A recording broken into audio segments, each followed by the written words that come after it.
আসসালামু আলাইকুম সবাইকে। আসলে আমি অনেক জায়গায় অনেক ব্লগ করেছি।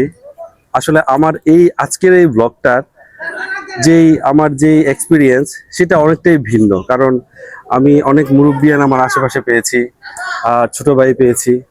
তো আসলে আমি আছি এখন বর্তমানে সান্তানপাড়া গ্রামে, খিলপাড়া কান্দাপাড়া যে কেন্দ্রীয় জামে মসজিদটি রয়েছে ওই মসজিদের এইখানটায়। সত্যি বলতে কি, এইখানে আসলে এমন কিছু জিনিস রয়েছে যেটা কিনা আমি আর কোথাও দেখি নাই।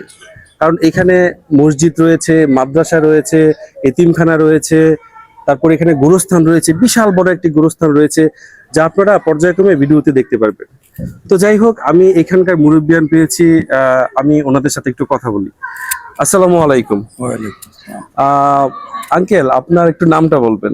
আমার নাম মোহাম্মদ আখতারুজ্জামান, আমার বাড়ি খিলপাড়া। আচ্ছা, আমি এই মসজিদের বর্তমান সেক্রেটারি। জি। আচ্ছা আচ্ছা আঙ্কেল, এই যে আমি যে মসজিদে এখন সিঁড়িতে বসে আছি, এই মসজিদটা আসলে কত বছর আগে? এটা তো দুই ভাগে হয়েছে, এক ভাগ হয়েছে আপনার পূর্বর অংশ, পূর্ব হয়েছে এই অংশ। আচ্ছা আচ্ছা, পূর্ব অংশ হয়েছে প্রায় আজ থেকে প্রায় 95 বছর আগে। 95 বছর আগে? আগে। আচ্ছা আর এটা হয়েছে 1995 সাল থেকে শুরু করে পর্যন্ত চলছে এটার কাজ। আচ্ছা আচ্ছা। এই দুই ভাগে হয়েছে।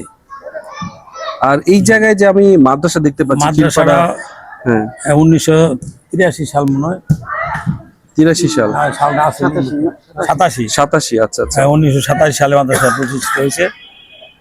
আর এতিমখানা 1985 সালে অনুষ্ঠিত হয়েছে। 1985, তার মানে অনেক বছর আগে। অনেক বছর আগে। মানে তখন আমার জন্ম হয় নাই আসলে। হ্যাঁ। আচ্ছা এই আঙ্কেল, এখানে বিশাল বড় একটি গোরস্থান রয়েছে। হ্যাঁ, আসলে কি ধরেন এই 90 বছর আগে। 90 বছর আগে? আগে তৈরি করা। এটা এই গ্রামের একজন সম্মানিত ব্যক্তি, আজকে নাই উনি, আচ্ছা মারা গেছেন। ইসমাইল প্রধান নামে একটা মুরব্বী ছিল। আচ্ছা, উনি 1 বিঘা জায়গা প্রথম এই কবরস্থানের জন্য অনুদান করে গেছে। আচ্ছা আচ্ছা আচ্ছা। ওইখান থেকে পরে বাকিটা আমরা বড় করছি।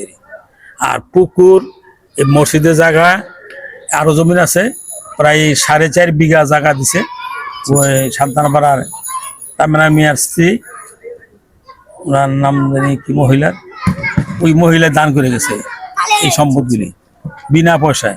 আল্লাহর রাস্তা অফ হিসাবে উনি করে দিয়ে গেছে। তামিনা মিয়ার স্ত্রী,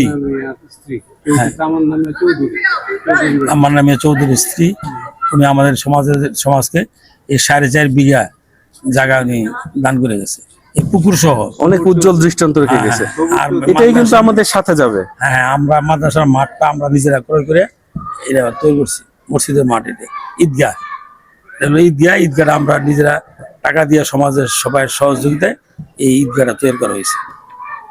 যাই হোক, আমি আর কোথাও এত কাছাকাছি একই জায়গায় এতিমখানা, মাদ্রাসা, মসজিদ, গোরস্থান আমি আসলে কোথাও দেখি নাই। তো যাই হোক, এইখানকার যে এতিমখানা রয়েছে, এতিমখানার দায়িত্বে রয়েছেন এই চাচা। চাচা, আপনার নামটা বলবেন? আমার নাম মোহাম্মদ নিজামুদ্দিন। আচ্ছা আচ্ছা। আমার বাড়িটা এখানেই, আচ্ছা আচ্ছা, পার্শ্ববর্তী।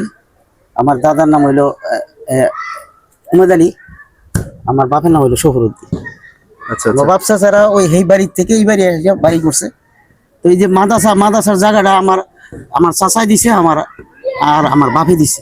মাদ্রাসার ভবনটা 15% আচ্ছা আচ্ছা, বাবাই দিছে। হ্যাঁ, 15% জায়গা দিছে। মানে সম্মিলিত ভাবে গ্রামের মানুষজন যারা আছেন পরে তারা সম্মিলিত ভাবে প্রতিষ্ঠিত করছে এলাকার সব গণ্যমান্য লোক নিয়ে আমরা এই মাদ্রাসাটা এতটুকু করছি। এটা 4 তলা ফাউন্ডেশন করা, আমরা 2 তলাতে আমার পুরো কমপ্লিট করছি। আর বাকি চিন্তা ভাবনা আছে, ইনশাল্লাহ করবো আর কি। আচ্ছা, কতজন ছাত্র আছে? এখন ছাত্র 120 জন আসছিল, এখন এই 120 জনই আছে। একটু হাফ ডাউন হয়েছে ঈদের সময়, তো আচ্ছা আচ্ছা, এই হাফ ডাউন হয়েছে। এটা তো আঙ্কেল এতিমখানা, তাই না? হ্যাঁ, এতিমখানা বা হেফজ।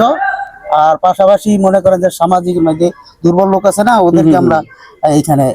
আচ্ছা, যাই হোক, ভিডিওর মাধ্যমে আমি আসলে সর্বসাধারণের কাছে একটা কথাই বলবো, যেহেতু এটা এতিমখানা, তো এখানে অনেক স্টুডেন্ট, অনেক ছাত্র পড়ে। তো সবাই অবশ্যই এখানটায় আসবেন, চেষ্টা করবেন ওদের সাথে সময় কাটানোর জন্য, ওদের জন্য কিছু করার জন্য। এটা অনেক ভালো হবে, তাই না? জি জি জি। আচ্ছা, এখানে আরো একজন মুরব্বী আছেন। তো আসলে আমরা এখন আছি সান্তানপাড়া গ্রামের মধ্যেই, খিলপাড়া কান্দাপাড়া যে গ্রামটি রয়েছে। তো এখানকার আপনি তো আসলেন, দেখলেন, কেমন লাগছে আপনাকে? আমার কাছে খুবই খুবই ভালো লাগছে। আমি চাই এলাকার এবং আশেপাশের যত বিত্তমান ব্যক্তিরা আছে ওনারা যেন এই প্রতিষ্ঠানটার জন্য সবাই একটু সহযোগিতা হাত বাড়ালে এটা একটু প্রসারিত হলে ছাত্রছাত্রী আমরা সবাই মিলে বৃদ্ধি করতে পারি, এটি আমার কাম্য। আচ্ছা আচ্ছা, অনেক সুন্দর কথা বলেছেন। তো এখানকার আরো একজন আছে আমার মেম্বার সাহেব, এখানকার এই মসজিদ কমিটির উনি সাধারণ সম্পাদক সহ সাধারণ সম্পাদক। তো আপনি যদি একটু কিছু বলবেন যে এই 4-5টা নিয়ে মসজিদ নিয়ে। বিসমিল্লাহির রহমানির রহিম। আসলে আমাদের দুই গ্রাম নিয়ে এই খিলপাড়া এবং কান্দাপাড়া গ্রাম নিয়ে আমাদের এই ওয়ার্ডটা। তো আমাদের আরো 7টা মসজিদ আছে দুই গ্রামে, কিন্তু আমাদের এই একটা মসজিদে এই জুমার নামাজ এবং এই ঈদের নামাজ হয় এবং একটাই আমাদের গোরস্থান, এই দুই গ্রামের একটা গোরস্থান, পাশাপাশি একটা এতিমখানা এবং মসজিদের পুকুর, আরো মসজিদের জায়গা আছে। তো সকলে দোয়া করবেন আমাদের এই সামাজিক সহাবস্থান যেন আমরা আমাদের পূর্বপুরুষদের মতো যেন আমরা ধরে রাখতে পারি এবং এটা যেন আগামী কিয়ামত পর্যন্ত যেন জারি থাকে। আলহামদুলিল্লাহ, অনেক সুন্দর কথা বলেছেন আমাদের ফরহাদ ভাই। তো আসলে কি এই জায়গাটা সম্পর্কে আমাকে যিনি বলেছেন, তো উনি আমার এলাকারই ছোট ভাই, নাম হচ্ছে মোশাররফ। তো ওর মাধ্যমে আসলে আমি এইখানটায় আসি, ওর ইনভাইটেশনে আসলে এইখানটায় আসি। খুবই ভালো ছেলে। তো আমি আসলে ওর মুখ থেকে আসলে কিছু শুনতে চাইবো এই এলাকা সম্পর্কে, এই জায়গা সম্পর্কে। একটু ধরবেন প্লিজ। আসসালামু আলাইকুম। আমি গর্ববোধ করি আমাদের যারা মুরব্বীরা আছে ওরা আমাদের এত সুন্দর একটা পরিবেশ করে দেওয়ার জন্য। একসাথে মসজিদ, মাদ্রাসা, এতিমখানা, খেলার মাঠ, পুকুর একসাথে আমরা সবগুলো পাওয়াতে এরকম কোনো জায়গায় পাই না, দেখি না, পাইছি, এতে আমরা গর্বিত। ধন্যবাদ। তো যাই হোক, যারা সম্মানিত মানুষ যারা দেখছেন এই এলাকার এবং সর্বস্তরের মানুষ যারা দেখছেন আমার এই ভিডিওটি, এই এলাকাটি, তো সবাই এখানকার মাদ্রাসার ছাত্রছাত্রীদের জন্য সবাই দোয়া করবেন। যারা ইমাম সাহেব রয়েছেন ওনার জন্য, সেক্রেটারি, সভাপতি মসজিদের, সবার জন্য দোয়া করবেন। এবং অবশ্যই আমি আবারও বলছি, এই এতিমখানায় আপনারা আসবেন, দেখবেন, বাচ্চাদেরকে সহযোগিতা করবেন। এবং এই জায়গাটা এমন সুন্দর একটি জায়গা যেখানে বিশাল বড় একটি পুকুর রয়েছে, মাদ্রাসা রয়েছে, এতিমখানা রয়েছে, বিশাল সুন্দর একটি অনেক পুরনো একটি মসজিদ রয়েছে। আপনারাও যদি আসেন তাহলে আপনারা অনেক ভালো একটি জায়গা পাবেন এবং আপনাদের মন নিশ্চিত ভালো হয়ে যাবে।